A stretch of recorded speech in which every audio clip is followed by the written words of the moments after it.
As drought conditions continue in Iran, so does unrest. Weeks of protests in the city of Isfahan resulted in a violent crackdown by the government late last week. Farmers, along with thousands of their supporters, gathered in a dried-up riverbed demanding water.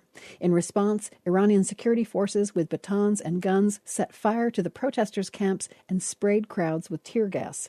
Joining me to discuss all of this is Kaveh Madani, a research professor at City College of New York and also a former deputy head of Iran's Department of Environment. Kaveh, how bad is the current drought in Iran, and how long has it been going on?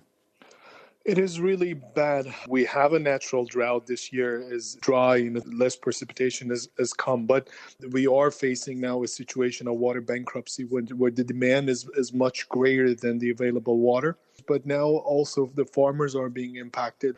Bad planning, years of poor governance and lack of foresight have led to this situation. The farmers in Iran are demanding that the government restore water to that river in Isfahan. Is that even possible? It is not. This is the mission impossible.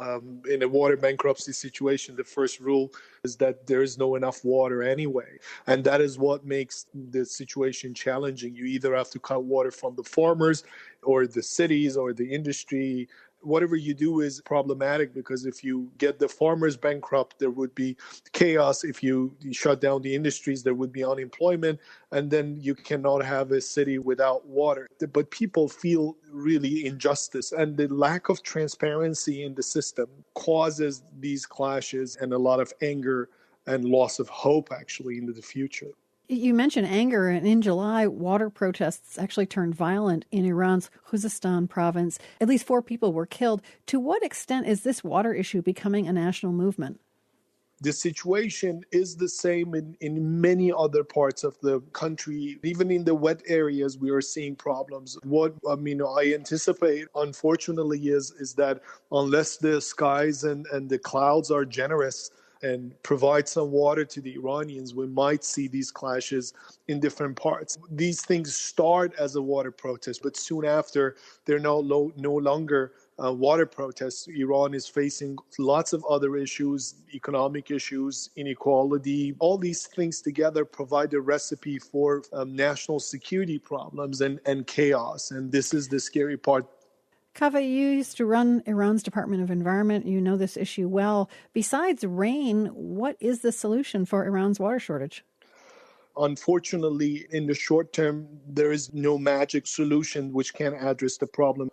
It might sound funny, but some of the Ayatollahs now have prescribed saying what they call the precipitation prayers. But in the short term, it's all about anger management. The system needs to compensate the farmers who have lost income, then divert the water to the most important uses. What needs to be done are the fundamental reforms to the water governance system in Iran to reduce the water consumption in the agriculture. You need to provide jobs in other sectors, alternative means of life for the farmers. Grow the industrial sector. You have to have more jobs and opportunities in the service sector. That means a more diversified economy. And unless those big decisions are made, I don't anticipate any improvement. And I see more and more environmental degradation and ecosystem collapses in different parts of the country. Kaveh Madani is research professor at City College of New York. He's also the former deputy head of Iran's Department of Environment. He's been speaking to us from Toronto. Thanks a lot, Kaveh. Thank you so much for having me. Thank you. From PRX.